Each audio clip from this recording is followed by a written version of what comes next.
My name is Todd Dykstra. I'm a physician assistant, and I work at the community care office here in Guilderland. Basically, I see patients all day long, newborns to nursing home, and it's mainly sick visits.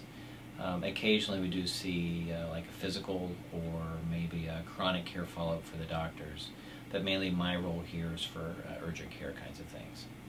So what made you decide to go into the medical field? It all started really when I was in college. I like science, and so I couldn't decide exactly what science I wanted to go into, so I stayed broad and got a degree in biology. And my first job outside of graduating was in a hospital. So I was working at the University of Iowa hospitals in the Midwest, doing infertility work. So it was really rewarding, but I knew at that point I'm pretty much tapped out as far as I can go in this career.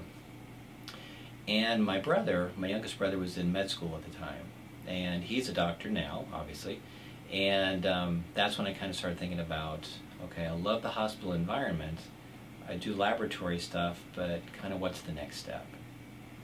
And so then I kind of started thinking more about medicine, but then by that time I was in my late 20s and not really as interested to go back to school, especially med school. But I was still thinking about it at that time. And then there was an incident that happened where I had to take my daughter to the emergency room. And it was actually here in Albany. And she had bitten through the bottom of her lip after she had fallen. So we went to the emergency room, my wife and I, and it was a gentleman, he was a PA.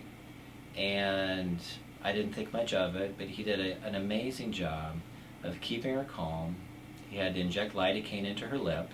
She didn't even know it happened. Stitched her up, and she was happy as could be.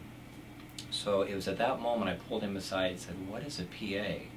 What do you do? I know what you do," but then he told me about the PA, the physician assistant profession, and what he did, his military background, kind of how he came to the point where he is now.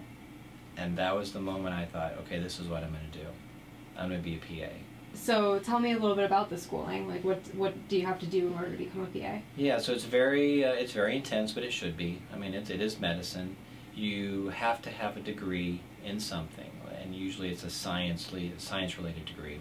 So mine in biology was great, and with my background of infertility, it actually kind of helped their statistics because they'd never had anybody come from infertility and lab side of you to be in their program. But I had to complete all my prerequisites, make sure everything was up to date for my undergraduate degree.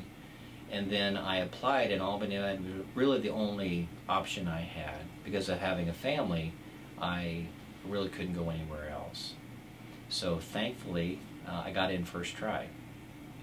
So the first part of the PA school is the didactic phase, the teaching phase.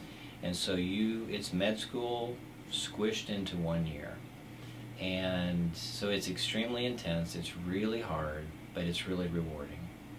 The second year, that is when you do all your clinical phases.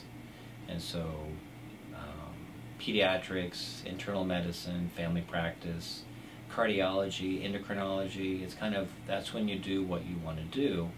There are certain core things you have to do, and then you can decide on the electives that you want to do. So at that time, it was a 24-month program, and it was a certificate. But now all the programs are masters. I was going to ask you if you had any advice for someone who is interested in going into the medical field. What they need to do if they're interested in this is when they start investigating the PA programs, they all have open houses. And so you want to go to their open house and see what is it they need from you so that you can actually apply and have an opportunity to go to their school. So you'll find out the prerequisites, you'll find out about their program, and the open houses are very informative.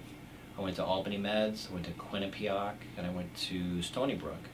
And so it just gives you a wealth of information on what you need to do. A good option to do too is shadowing. So we do have sometimes some high school students will come here and they'll shadow one of us for a day, and they can see what we do. And they can shadow a nurse, you can shadow a doctor, you can shadow one of us PAs. And it just gives you a feel as far as what we do each day, and do you actually like this? So what personality traits do you think a good PA should have? Definitely, there's a lot of them. A good listener, because you spend your whole day listening to people complain.